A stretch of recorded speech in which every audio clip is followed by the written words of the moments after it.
थाना खरखौदा के अंतर्गत कल शाम को 6 बजे के आसपास थाना पुलिस को सूचना प्राप्त हुई थी कि एक आम के बाग में 2 युवकों के शव पड़े हुए हैं।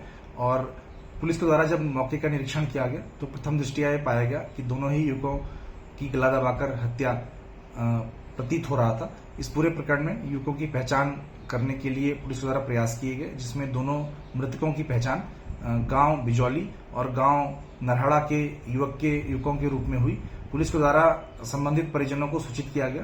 परिजनों के द्वारा इसमें 2 युवकों के नामजद शक के आधार पर तहरीर प्राप्त कर इसमें धारा 302 आईपीसी के अंतर्गत मुकदमा पंजीकृत कराया गया।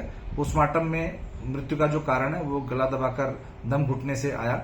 इस पूरे प्रकरण में पुलिस के द्वारा जो प्रारंभिक छानबीन की गई, जिसमें कि साक्ष्य एकत्रित किए गए और दोनों ही जो शक के आधार पर नामजद अभियुक्त थे उनको पुलिस के द्वारा हिरासत में लिया गया, पूछताछ की गई।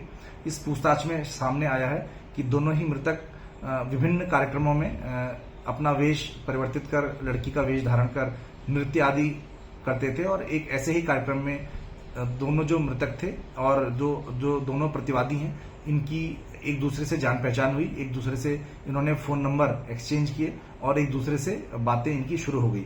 तो जो प्रतिवादी अंकुश है, इसकी जो जान पहचान और संबंध मोंटी से, और जो नवीन जो दूसरा प्रतिवादी है, इसका मनोज उर्फ कमल से आपस में बातचीत और संबंध इनके शुरुआत हो गई। इसके बाद में कुछ समय के बाद इसमें जो अंकुश नाम का जो प्रतिवादी है, इसकी शादी की बात किसी से तय होने की बात शुरू होने लगी।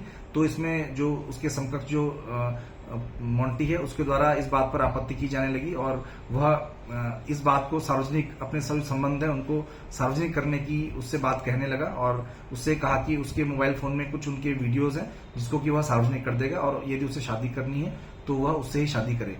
इस पूरे घटनाक्रम में दोनों ही जो प्रतिवादी और वादी मृतक हैं, इनके बीच में आपस में कई बार इनके बीच में बहस भी हुई और आपस में इनके द्वारा एक दूसरे को धमकी देने की बात भी उसमें शुरुआत में आने लगी।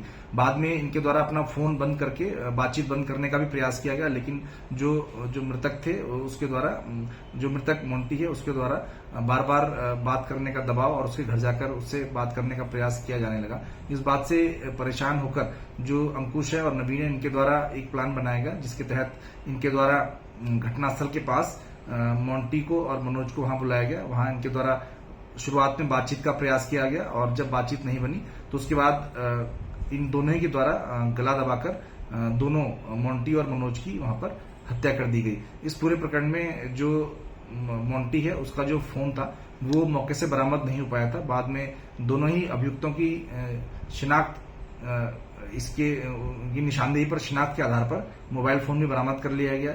उसको साक्ष्य के रूप में संरक्षित किया गया। उसमें कुछ वीडियोज इन दोनों ही अंकुश और नवीन और मोंटी और मनोज की आपस के मिले हैं, जिसके आधार पर संभवतः ये इस तरह की उनको दबाव बनाने का प्रयास करते होंगे। इस पूरे प्रकरण में दोनों ही अभियुक्तों को और अधिक गहराई से पूछताछ कर अन्य साक्ष्य एकत्रित किए जा रहे हैं, जिसके आधार पर विवेचना को अंतिम रूप इसमें दिया जाएगा और उसके आधार पर अग्रिम कार्रवाई की जाएगी।